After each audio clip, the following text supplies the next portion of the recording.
வணக்கம். நீங்கள் இணைந்திருப்பது சமூகத்தின் பிரதான செய்திகளுடன். செய்திகளுக்காக உங்களுடன் இணைந்து கொள்ளும் நான் கஜிதா திருநாவுக்கரசு. விரிவான செய்திகளுக்கு முன்னதாக இன்றைய தலைப்புச் செய்திகள். கிளிநொச்சி LTTE முகாம் வதந்தி பித்தலாட்டு புள்ளலியை தோலுரித்த அமைச்சர் ஆனந்த விஜயபால. ஐக்கிய அரபு அமீரகத்தில் அதிரடி, கஞ்சிபானி இம்ரானின் வலதுகரம் வானத்தை சத்து கைது. கல்முனை விவகாரத்தை வைத்து இனவாதத்தை தூண்டக்கூடாது, பாராளுமன்றத்தில் சாணக்கியன் எம்பி வலியுறுத்தல்.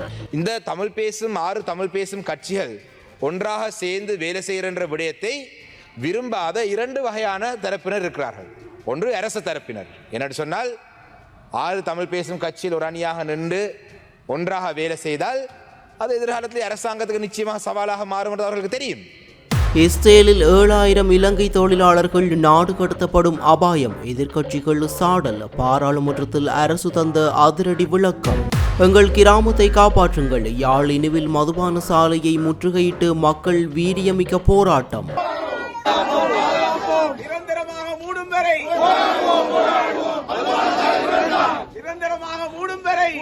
கடலில் நடக்கும் விபரீதம், மீன்வளம் திடீர் சரிவு, ஆராய நாரா அமைப்பிற்கு அவசர உத்தரவு. கொழும்பு மேகசின் சிறையில் அதிரடி, சுவருக்கு மேல் வீசப்பட்ட விசித்திர பார்சல், சந்தேக நபர் கைது. வவுனியாவில் பயங்கரம், பல்கலைக்கழகத்தை நெருங்கிய காட்டு தீ, அதிரடியாக களமிறங்கிய பேராபத்தை தடுத்த இலங்கை விமானப்படை. வர்த்தகர்களுக்கு CAA அதிரடி எச்சரிக்கை, பில்ராசிது இல்லன்னா பொருட்கள் பறிமுதல், சட்ட நடவடிக்கைக்கு பாயும் உத்தரவு. சீற்றமடைந்த கடல், எச்சரிக்கையை மீறி சென்ற படகு விபத்து, சிலாபத்தில் 67 வயது மீனவர் மாயம். அவை முது தலைப்புச் செய்திகள். இனி தொடர்பான விரிவான செய்திகள்.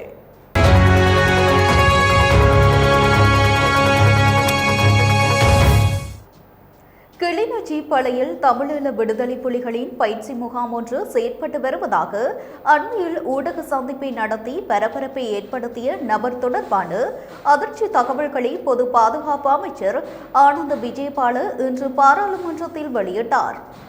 விசாரணைகளின் முடிவில் அக்கூற்றை உறுதிப்படுத்தும் எவ்வித ஆதாரங்களும் கிடைக்கவில்லை என்றும் அது முற்றிலும் போலி பிரசாரம் என்றும் அவர் திட்டவட்டமாக தெரிவித்தார். பாராளுமன்றத்தில் விசேட அறிக்கையொன்றை அடுத்த அமைச்சர் பொரலஸ் கமுவையை சேர்ந்த சங்கீத் ஜெயசேகர் என்பவரே இந்த வதந்தியை பரப்பிய சந்தேக நபர் என அடையாளம் காட்டினார். கைது செய்யப்பட்டுள்ள இவர் 14 நாட்கள் விளக்கமறியலில் வைக்கப்பட்டுள்ளார். விசாரணையில் அவரிடமிருந்து 2 போலி அடையாள அட்டைகளை பயன்படுத்தியமை மற்றும் 7 வெவ்வேறான முகவரிகளை பயன்படுத்தியுள்ள கண்டறியப்பட்டது. மோசடி வழக்குகள் உட்பட 3 குற்ற வழக்குகளில் சந்தேக நபராக பெயரிடப்பட்டுள்ளார். தன்னை ஒரு மருத்துவர் என பொய்யாக கூறிக்கொண்டு ஏமாற்றியுள்ளார். முந்தைய அரசாங்கத்தில் சில அமைச்சுகளின் பணியாளர்களுடன் ஆலோசகராகவும் பணியாற்றியுள்ளார். ஊடக சந்திப்பில் கூறப்பட்ட குற்றச்சாட்டுகளை தொடர்ந்து அதிகாரிகள் கிளிநொச்சியில் ஆய்வு நடத்தியதில் அங்கு LTTE பயிற்சி முகாம் இருந்ததற்கான எந்த ஆதாரமும் கிடைக்கவில்லை. மாறாக அது ஒரு சாகுபடி தளம் என்பது கண்டுபிடிக்கப்பட்டது. இடங்களுக்கிடையே பிளவை ஏற்படுத்தி பொதுமக்களை வேண்டுமென்றே தவறாக வழிநடத்தவே சந்தேக நபர் இந்த சதியை செய்துள்ளார் என அமைச்சர் குற்றம் சாட்டினார். இதுகுறித்து அமைச்சரவை பேச்சாளர் அமைச்சர் நலிந்த ஜேதிச கூறுகையில், கேள்விக்குட்படுத்தப்பட்ட நிலம் 1919ஆம் ஆண்டு வன காப்பகமாக அறிவிக்கப்பட்ட அரசு நிலம் என தெளிவுபடுத்தினார். தியாகராசா குலதீபன் என்பவரால் 20 ஏக்கர் அரசு நிலம் சட்டவிரோதமாக ஆக்கிரமிக்கப்பட்டு காய்கறி சாகும்படி மற்றும் 3 மாடி ஆடை உற்பத்தி ஆலை போன்றவை கட்டப்பட்டுள்ளன. நீதிமன்றம் நிலத்தை காலி செய்ய உத்தரவிட்டும் கனரக இயந்திரங்கள் மூலம் மணல் அள்ளும் சட்டவிரோத நடவடிக்கைகள் அங்கு தொடர்ந்து நடைபெற்று வந்துள்ளன. எனவே இந்த விவகாரம் அரசு நில ஆக்கிரமிப்பு, சட்டவிரோத கட்டுமானம் மற்றும் மணல் அகழ்வு தொடர்பானது தானே தவிர விடுதலை புலிகளின் பயங்கரவாத நடவடிக்கை அல்ல என அரசு திட்டவட்டமாக மறுத்துள்ளது. பாரிஸ் வாழ் மக்களே, உங்களின் பேராதரவை பெற்ற கல்யாணி மற்றும் அன்னபூரணி தயாரிப்புகள் இப்போது 2 கிளைகளிலும். BT கேஷன்கரி லாச்சப்பல், BT சூப்பர் ஸ்டோர் ஹார்லி கோனஸ். இலங்கையில் திட்டமிடப்பட்டு குற்றச்செயல்களில் ஈடுபட்டு வந்த முக்கிய பாதாள உலக குழுவின் தலைவரும் சர்வதேச போதைப்பொருள் கடத்தல்காரருமான கஞ்சிபானி இம்ரானின் மிக நெருங்கிய கூட்டாளி ஐக்கிய அரபு அமீரகத்தில் அதிரடியாக கைது செய்யப்பட்டுள்ளார். ஐக்கிய அரபு அமீரகத்தின் ராசல் கைமா பகுதியில் வைத்து அம்மா நில பாதுகாப்பு அதிகாரிகளால் இவர் சுற்றி வளைக்கப்பட்டு கைது செய்யப்பட்டுள்ளதாக தகவல்கள் வெளியாகியுள்ளன. கைது செய்யப்பட்ட சந்தேக நபர் பாதாள உலக குழுக்களிடையே வானத்தை சத்து என அழைக்கப்படும் அவிஷ்க மதுஷான் அபேகுணவர்த்தன என அடையாளம் காணப்பட்டுள்ளார். இலங்கையில் பல குற்றச்செயல்கள் மற்றும் போதைப்பொருள் கடத்தல் வேலையமைப்பில் கஞ்சிபானி இம்ரானுக்கு பக்கபலமாக செயற்பட்டு வந்த பிரதான சூத்திரதாரிகளில் இவரும் ஒருவர் என பாதுகாப்பு தரப்பினர் தெரிவிக்கின்றனர். ஐக்கிய அரபு அமீரக பாதுகாப்பு அதிகாரிகளுக்கு கிடைத்த ரகசிய தகவலின் அடிப்படையில் நடத்தப்பட்ட சிறப்பு தேடுதல் வேட்டையின் போதே இவர் வலையில் விழுந்துள்ளார். இவரை இலங்கைக்கு கொண்டு வருவதற்கும் சர்வதேச அளவில் பிணையப்பிடி ஆணை மூலம் கைது செய்வதற்கான நடவடிக்கைகளுக்கும் இலங்கை குற்றப்புலனாய்வு துறையினர் ஆயத்தமாகி வருகின்றனர். கைது செய்யப்பட்ட சந்தேக நபரிடம் ஐக்கிய அரபு அமீரக பாதுகாப்பு அதிகாரிகள் தீவிர விசாரணைகளை மேற்கொண்டு வரும் நிலையில் இது தொடர்பான மேலதிக விசாரணைகள் தொடர்ந்து முன்னெடுக்கப்பட்டு வருகின்றன. கல்முனை வைத்தியசாலை விவகாரத்தை வைத்து தமிழ் முஸ்லிம் மக்களிடையே பிளவை ஏற்படுத்த அரசியல்வாதிகள் முயற்சிக்க கூடாது என பாராளுமன்ற உறுப்பினர் சாணக்கியன் ராசமாணிக்கம் வலியுறுத்தியுள்ளார். பாராளுமன்றத்தில் இடம்பெற்ற விவாதத்தில் கலந்து கொண்டு உரையாற்றும் போதே அவர் மேற்கண்டவாறு தெரிவித்தார். அங்கு அவர் மேலும் கூறுகையில், இன்று காலையிலே கௌரவ அமைச்சர் சுகாதார அமைச்சர் சொல்றார், தமிழ் பேசும் கட்சியினுடைய ஒன்றியம் இந்த விடயம் சம்பந்தமாக பார்க்க வேண்டும் என்ற ஒரு கருத்தை சொல்றார். இன்னொருவர் சொல்லியிருந்தார், இந்த சம்பவத்தோட தமிழ் பேசும் கட்சியுடைய ஒன்றியம் பஞ்சாக பறக்க போகின்றது என்று இன்னொருவர் என்னிடம் சொன்னார். இதிலே இந்த பின்னணியை மிக தெளிவாக நாங்கள் அனைவரும் புரிந்து கொள்ள வேண்டும். இந்த தமிழ் பேசும் கட்சிகள் ஒன்றாக சேர்ந்து வேலை செய்கின்ற விடயத்தை விரும்பாத இரண்டு வகையான தரப்பினர் இருக்கிறார்கள். ஒன்று அரசு தரப்பினர். என்னென்னு சொன்னால், 6 தமிழ் பேசும் கட்சியில் ஒரு அணியாக நின்று ஒன்றாக வேலை செய்தால் அது எதிர்காலத்தில் அரசாங்கத்துக்கு நிச்சயமாக சவாலாக மாறும் என்று அவர்களுக்கு தெரியும். அதே போல் இன்னொரு சமூகம் இருக்கின்றது, இன்னொரு தரப்பினர் இருக்கிறார்கள். இனவாதத்தை மாத்திரம் தமிழ் பேசும் மக்களுக்கு மத்தியிலே தமிழ் மக்கள் இஸ்லாமிய மக்களுக்கு எதிராக பேச வேணும், இஸ்லாமிய மக்கள் தமிழ் மக்களுக்கு எதிராக பேச வேணும். இந்த 2 சமூகங்களும் அடிபட்டால் அதனூடாக அரசியல் லாபத்தை அடைவதற்கு இருக்கிற இன்னொரு தரப்பு. இந்த 2 தரப்புக்கும் இதிலே இதை வைத்து குளிர்காயிற ஒரு சூழல் நாங்கள் அவதானிக்க முடியும். நாங்கள் நேற்று மாலையிலே இஸ்ரேலில் பணிபுரியும் சுமார் 7000 இலங்கை தொழிலாளர்கள் அந்நாட்டிலிருந்து நாடு கடத்தப்படும் அபாயத்தை எதிர்கொண்டுள்ளது குறித்து எதிர்க்கட்சிகள் கவலை வெளியிட்டுள்ள நிலையில் பாதிக்கப்பட்ட தொழிலாளர்களுக்கு நியாயமான தீர்வை பெற்றுத்தர தற்போதைய அரசாங்கம் தீவிர நடவடிக்கை எடுத்து வருவதாக பிரதி அமைச்சர் அருண் ஹேமச்சந்திரா பாராளுமன்றத்தில் உறுதியளித்துள்ளார்.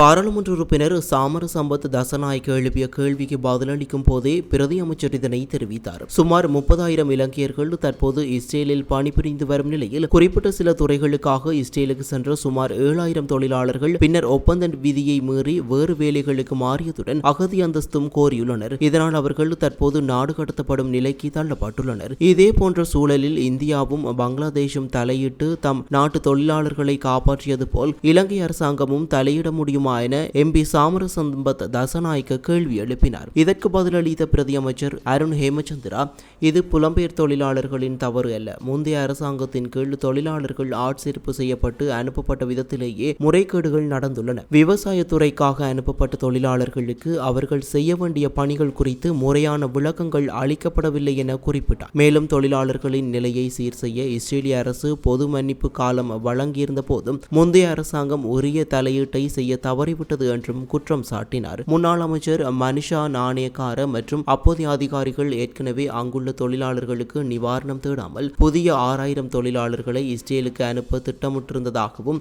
இந்த ஆள் சேர்ப்பு நடைமுறைகளில் பெரும் ஊழலும் சட்டவிரோத பண வசூலும் நடந்துள்ளதாகவும் பிரதி அமைச்சர் அம்பலப்படுத்தினார். இஸ்ரேலில் நாடு கடத்தப்படும் அபாயத்தில் உள்ள இலங்கை தொழிலாளர்களுக்கு நிவாரணம் வழங்கும் வகையில் இந்த பிரச்சினைக்கு சுமூகமான மற்றும் நியாயமான தீர்வை காண தற்போதைய அரசாங்கம் தொடர்ந்து தீவிரமாக செயற்பட்டு வருவதாக பிரதி அமைச்சர் ஹேமச்சந்திரா தனது பதிலில் வலியுறுத்தினார்.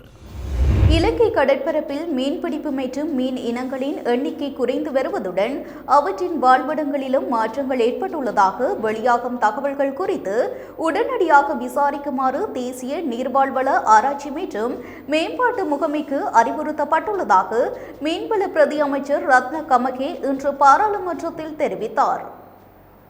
பாராளுமன்றத்தில் எழுப்பப்பட்ட கேள்விகளுக்கு பதிலளித்த போதே அவர் இதனை தெரிவித்தார். மீனவர்கள் மற்றும் ஊடகங்கள் வாயிலாக மீன்பிடிப்பு குறைந்துள்ளதாக வெளியாகும் செய்திகளில் ஓரளவு உண்மை இருப்பதாக ஒப்புக்கொண்ட பிரதி அமைச்சர் கடல் சூழலில் ஏற்படும் மாற்றங்கள் மற்றும் மாசுபாடு உள்ளிட்ட பல காரணிகள் இதற்கு பதிலளிக்கக்கூடும் என குறிப்பிட்டார். இந்த நிலைமை எல்னினோ தாக்கத்துடன் தொடர்புடையதா என்பது குறித்தும் உலகளாவிய ரீதியில் கடல்களில் காணப்படும் இத்தகைய மாற்றங்கள் குறித்தும் ஆராயப்பட்டு வருகிறது. கடலில் பாசிகளின் எண்ணிக்கை குறைவது ஒளிச்சேர்க்கையை பாதித்து மீன்கள் வாழ்வதற்கான சூழலை சீர்குலைக்கிறது. மேலும் அதிகரித்து வரும் கடல் மாசுபாடும் கடல்சார் சூழல் அமைப்பை கடுமையாக பாதிக்கிறது. கடல் நீர் வெப்பநிலை அதிகரித்து வருவதால் மீனினங்கள் குளிர்ந்த சூழலை தேடி ஆழமான கடற்பகுதிகளுக்கு இடம்பெயர்கின்றன. இதனால் பாரம்பரிய மீன்பிடி தளங்களில் மீன்பிடி பெருமளவு குறைந்துள்ளது. நிலையற்ற மற்றும் முறையற்ற மீன்பிடி முறைகளும் மீன்வளம் அழிவதற்கு காரணமாக அமைவதாக நாராவின் முந்தைய ஆராய்ச்சிகள் சுட்டிக்காட்டியுள்ளன. மீன்களின் இருப்பு உண்மையிலேயே குறைந்துள்ளதா, அவற்றின் வாழ்விடங்கள் மாறியுள்ளனவா என்பது குறித்து விரிவான ஆய்வறிக்கை ஒன்றை உடனடியாக தயாரிக்குமாறு நாரா அமைப்பிற்கு உத்தரவிடப்பட்டுள்ளது. மாற்றங்களுக்கான மூல காரணங்களை கண்டறிந்து அவற்றை சரி செய்வதற்கான அவசர நடவடிக்கைகளை பரிந்துரைக்குமாறும் கேட்டுக் கொள்ளப்பட்டுள்ளது. இந்த ஆய்வறிக்கை இன்று பிற்பகல் மீன்வளத்துறை அமைச்சக செயலாளரிடம் சமர்ப்பிக்கப்படும் என எதிர்பார்க்கப்படுவதாக பிரதி அமைச்சர் ரத்ன கமகே மேலும் தெரிவித்தார். கொழும்பில் அமைந்துள்ள அதிபாதுகாப்பு நிறைந்த மெகசின் சிறைச்சாலையின் சுவருக்கு மேலாக தடை செய்யப்பட்ட பொருட்கள் அடங்கிய பொட்டலம் ஒன்றை வீச முயன்ற நபர் ஒருவரை போலீசார் அதிரடியாக கைது செய்துள்ளனர். சிறை வளாகத்திற்குள் சந்தேகத்திற்கிடமான முறையில் வீசப்பட்ட அந்த பொட்டலத்தை உடனடியாக மீட்ட போலீசார் அதனை சோதனையிட்ட போது அதிர்ச்சிகரமான பொருட்கள் கைப்பற்றப்பட்டுள்ளன. சிறை கைதிகளுக்காக வீசப்பட்டதாக கருதப்படும் அந்த பார்சலை உடைத்து பார்த்தபோது அதற்குள் 30 ரீசார்ஜ் செய்யக்கூடிய பேட்டரிகள், 250 கிராம் சுண்ணாம்பு, 50 கிராம் புகையிலை, பாக்கு மற்றும் போதைப் பொருளான மாவாகிய பொருட்கள் இருந்தது கண்டுபிடிக்கப்பட்டுள்ளது. சிறை சுவருக்கு மேலாக பார்சலை வீசிய கையோடு தப்பிச் செல்ல முயன்ற சந்தேக நபரை போலீசார் உடனடியாக சுற்றி வளைத்து பிடித்துள்ளனர். கைப்பற்றப்பட்ட பொருட்கள் மற்றும் கைது செய்யப்பட்ட நபரை வைத்து இதன் பின்னணியில் உள்ள சிறை கைதிகள் மற்றும் பாதாள உலக தொடர்புகள் குறித்து சஹஸ்புரா போலீசார் தீவிர மேலதிக விசாரணைகளை முன்னெடுத்து வருகின்றனர். Blue ocean group of companies இலங்கையின் வளர்ச்சியோடு உங்கள் வாழ்க்கையையும் உயர்த்துகிறோம். யாழ்ப்பாணம் இணிவில் தியேட்டர் வீதியில் அமைந்து இயங்கி வரும் மதுபான சாலையை உடனடியாக அவ்விடத்திலிருந்து அகற்றுமாறு கோரி அப்பிரதேச மக்களால் ஏற்பாடு செய்யப்பட்ட வீரியமிக்க கண்டன ஆர்ப்பாட்டம் இன்று காலை மதுபான சாலைக்கு முன்பாக கொளுத்தும் வெயிலையும் பொருட்படுத்தாது நடைபெற்றது. அப்பகுதியில் மதுபான சாலையால் அதிகரித்து வரும் சமூக சீர்கேடுகளை சுட்டிக்காட்டி ஊர் மக்கள் திரண்டு தமது கடும் எதிர்ப்பை பதிவு செய்தனர். எமது கிராமத்தை மதுபோதையிலிருந்து காப்பாற்றுவோம் எனும் பிரதான கோஷத்தை முன்வைத்து இந்த எதிர்ப்பு போராட்டம் முன்னெடுக்கப்பட்டது. இதில் கிராம சங்க பிரதிநிதிகள், இளைஞர்கள், சிறுவர்கள், தாய்மார்கள் மற்றும் பிரதேச சபை உறுப்பினர்கள் என திரளான பொதுமக்கள் கலந்து கொண்டு மதுபான சாலைக்கு எதிராக காரசாரமான முழக்கங்களை எழுப்பினர். போராட்டம் தீவிரமடைந்து வந்த நிலையில் சம்பவ இடத்திற்கு யாழ்ப்பாணம் மாவட்ட ஒருங்கிணைப்பு குழுவின் இணைப்பாளர் சுந்தரமூர்த்தி கபிலன் நேரில் வருகை தந்தார். போராட்டத்தில் ஈடுபட்ட மக்களுடன் இணைந்து கொண்ட அவர் மக்களின் நியாயமான கோரிக்கைகளுக்கு ஆதரவு தெரிவித்ததோடு இந்த மதுபான சாலையை அவ்விடத்தில் இருந்து அகற்றுவது தொடர்பில் உரிய அதிகாரிகளின் கவனத்திற்கு கொண்டு சென்று விரைவான நடவடிக்கை எடுப்பதாக உறுதியளித்தார்.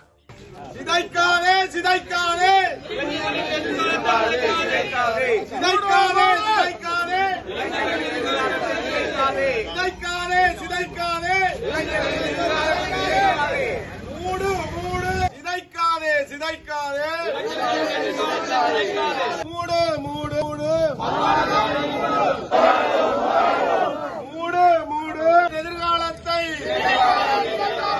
எங்கள் பிள்ளைகளின் எதிர்காலத்தை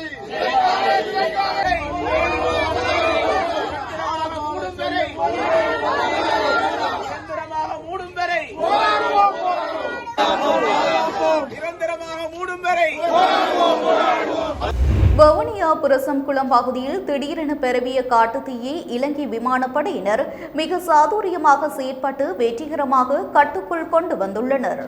விமானப்படையினரின் இந்த அதிவிரைவு நடவடிக்கையால் தீ அருகில் இருந்த அனந்தவன காப்பகத்திற்கும் வவுனியா பல்கலைக்கழக வளாகத்திற்கும் பரவாமல் தடுக்கப்பட்டு பெரும் பேரழிவு தவிர்க்கப்பட்டுள்ளது. புரசங்குளம் பகுதியில் காட்டுத்தீ பேற்றி எரிவதையும் அது வேகமாக பரவி வருவதையும் அவதானித்த புரசங்குளம் போலீசார் உடனடியாக இலங்கை ஆயுதப்படைகளுக்கு அவசர எச்சரிக்கை விடுத்தனர். இதனைத் தொடர்ந்து இலங்கை ஆயுதப்படையின் சிறப்பு தீயணைப்பு மற்றும் மீட்புக் குழுவினர் உடனடியாக சம்பவ இடத்திற்கு அனுப்பப்பட்டனர். பாதிக்கப்பட்ட பகுதிக்கு விரைந்து சென்ற மீட்புக் குழுவினர் கொழுந்துவிட்டு எரிந்த தீயை மேலும் பரவ விடாமல் தடுக்கும் தீவிர நடவடிக்கைகளில் உடனே இறங்கினர். அவர்களின் தொடர் போராட்டத்தின் விளைவாக தீ முழுமையாக கட்டுக்குள் கொண்டுவரப்பட்டது. விமானப்படையினரின் இந்த விரைவான மற்றும் சாதுரியமான தலையீடு காரணமாகவே வவுனியா பல்கலைக்கழக வளாகத்திற்கும் சூழவுள்ள வன காப்பகத்திற்கும் ஏற்படவிருந்த பாரிய சேதங்கள் முற்றாக தவிர்க்கப்பட்டதாக இலங்கை ஆயுதப்படைகள் தெரிவித்துள்ளன. கடற்கொந்தளிப்பு குறித்த எச்சரிக்கைகள் விடுக்கப்பட்டிருந்த நிலையிலும் அதை பொருட்படுத்தாது கடலுக்கு சென்று ரஷ்மிக புத்தா என்ற மீன்பிடி படகு இன்று அதிகாலை சிலாபம் முகத்துவார பகுதியில் விபத்துக்குள்ளானதில் 67 வயதுடைய மீனவர் ஒருவர் கடலில் மூழ்கி காணாமல் போயுள்ளார்.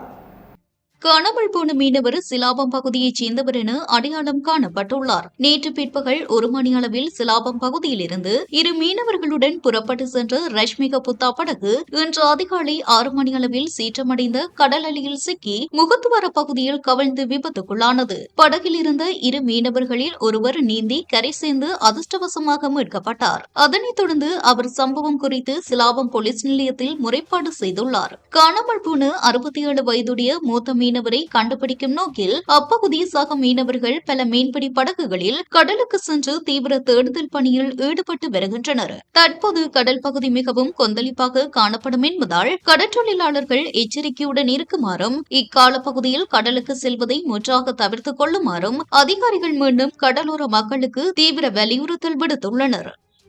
ராயல்டி என்ஜினியரிங் வழங்கும் நவீன அடுக்குமாடி குடியிருப்புகள் இப்போது விற்பனைக்கு. Colombo 6 Wellawatte bus line hall ரோட்டுக்கு மிக அருகாமையில்.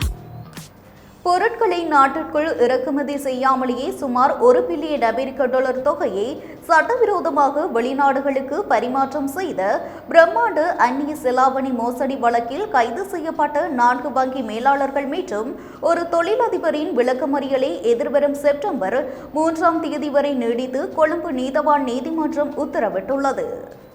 இலங்கை வரலாற்றிலேயே அந்நிய செலாவணி முறைகேடு தொடர்பான குற்றச்சாட்டின் கீழ் வங்கி மேலாளர்கள் கைது செய்யப்பட்ட முதல் வழக்கு இது என்பதால் நிதித்துறையில் பெரும் பரபரப்பு ஏற்பட்டுள்ளது. கொழும்பு கோட்டை பகுதியைச் சேர்ந்த பணப்பரிமாற்ற தொழிலதிபர் ஒருவர் இலங்கைக்கு எவ்வித பொருட்களையும் இறக்குமதி செய்யாமல் முறைகேடான வழிகளில் வெளிநாடுகளுக்கு பெருந்தொகை நிதியை மாற்றி வந்துள்ளார். இதுகுறித்து போலீஸ் நிதி குற்ற புலனாய்வு பிரிவினர் நடத்திய அதிரடி விசாரணையிலேயே இந்த மெகா மோசடி அம்பலத்திற்கு வந்தது. இதனைத் தொடர்ந்து இந்த சட்டவிரோத பரிவர்த்தனைகளுக்கு துணை நின்ற 4 பிரபல வங்கி மேலாளர்களும் அவரவர் பணிபுரியும் வங்கிகளிலேயே வைத்து அதிரடியாக கைது செய்யப்பட்டனர். இந்த சட்டவிரோத பரிவர்த்தனைகளை தடையின்றி செய்து முடிப்பதற்காக முக்கிய சந்தேக நபரான தொழிலதிபர் வங்கி மேலாளர்களுக்கு வாரந்தோறும் ₹30,000 முதல் ₹1,00,000 வரை கையூட்டாக வழங்கி வந்துள்ளார் என புலனாய்வாளர்கள் நீதிமன்றத்தில் குற்றம் சாட்டியுள்ளனர். மேலும் உயர் அதிகாரியொருவருக்கு தனியாக ₹10,00,000 வரை லஞ்சமாக கொடுக்கப்பட்டுள்ள அதிர்ச்சி தகவலும் விசாரணையில் தெரிய வந்துள்ளது. பல முன்னணி வங்கிகளில் உள்ள நூற்றுக்கணக்கான போலி வங்கி கணக்குகளை பயன்படுத்தி எவ்வித இறக்குமதியின்றி வெளிநாட்டு நாணயங்கள் வெளிநாடுகளுக்கு கடத்தப்பட்டுள்ளமை விசாரணையில் கண்டுபிடிக்கப்பட்டுள்ளது. இந்த பிரம்மாண்ட நிதி மோசடியில் வேறு எந்தெந்த வங்கி அதிகாரிகளுக்கும் முக்கிய புள்ளிகளுக்கும் தொடர்பு இருக்கிறது என்பது குறித்து போலீஸ் நிதி குற்றப்புலனாய்வு பிரிவினர் தீவிர மேலதிக விசாரணைகளை முடுக்கிவிட்டுள்ளனர். விற்பனை, சேமிப்பு, விநியோகம் அல்லது காட்சிப்படுத்துவதற்காக தங்கள் வசம் வைத்துள்ள பொருட்களுக்கான ரசீதுகள், விலைப்பட்டியல்கள் மற்றும் கொள்முதல் ஆவணங்களை வர்த்தகர்கள் எப்போதும் தயாராக வைத்திருக்க வேண்டும் என நுகர்வோர் விவகார ஆணையம் அதிரடி எச்சரிக்கை விடுத்துள்ளது. சந்தை ஆய்வுகள் மற்றும் திடீர் சோதனைகளின் போது பொருட்களின் மூலத்தை உறுதிப்படுத்த தவறினால் சட்ட நடவடிக்கை பாயும் என்றும் எச்சரிக்கப்பட்டுள்ளது. CAA வெளியிட்டுள்ள 83ஆம் ஆண்டு வழிகாட்டுதலின்படி உற்பத்தியாளர்கள், விநியோகஸ்தர்கள், மொத்த வியாபாரிகள், கிடங்கு உரிமையாளர்கள் மற்றும் வர்த்தகர்கள் அனைவரும் எழுத்துப்பூர்வமான அல்லது மின்னணு வடிவிலான பில்களை பராமரிக்க வேண்டும். அந்த ஆவணங்களில் வழங்குனரின் பெயர் மற்றும் முகவரி, கொள்முதல் செய்யப்பட்ட திகதி மற்றும் விலை, பொருட்களின் வகை, அளவு மற்றும் தொகுதி எண் ஆகிய தகவல் தகவல்கள் கட்டாயம் இடம்பெற்றிருக்க வேண்டும். குறிப்பாக இறக்குமதி செய்யப்பட்ட பொருட்களுக்கான முறையான ஆவணங்கள் இல்லை என்றால் ஆய்வுகளின் போது வர்த்தகர்கள் கடும் சிரமங்களை சந்திக்க நேரிடும் என ஆணையம் தெரிவித்துள்ளது. பொருட்களின் உண்மைத்தன்மையை கண்டறிய சில்லறை வியாபாரி முதல் விநியோகஸ்தர், மொத்த விற்பனையாளர் மற்றும் இறக்குமதியாளர் வரையிலான விநியோக சங்கிலி முழுவதையும் அதிகாரிகள் சோதனையிடுவார்கள். திடீர் சோதனைகளின் போது விதிகளை மீறியது நிரூபிக்கப்பட்டால் வர்த்தகர்களுக்கு எதிராக உடனடியாக சட்ட நடவடிக்கை எடுக்கப்படும். மேலும் முறையான பில் இல்லாத பொருட்கள் வழக்கு சான்றுகளாக பறிமுதல் செய்யப்பட்டு நீதிமன்றத்தில் ஆஜர்படுத்தப்படும் என்றும் CAA அறிவித்துள்ளது. எனவே வர்த்தகர்கள் தங்கள் வளாகத்தில் உள்ள அனைத்து பொருட்களுக்குமான ரசீதுகள் மற்றும் கொள்முதல் ஆவணங்களை பத்திரமாக பாதுகாத்து வைப்பதுடன் கேட்கும்போது மின்னணு வடிவிலான ரசீதுகளையும் உடனே சமர்ப்பிக்க தயாராக இருக்க வேண்டும் என ஆணையம் கண்டிப்புடன் வலியுறுத்தியுள்ளது. இத்துடன் நமது பிரதான செய்திகள் நிறைவடைகின்றன. தொடர்ந்தும் சமூகத்துடன் இணைந்திருங்கள். வணக்கம்.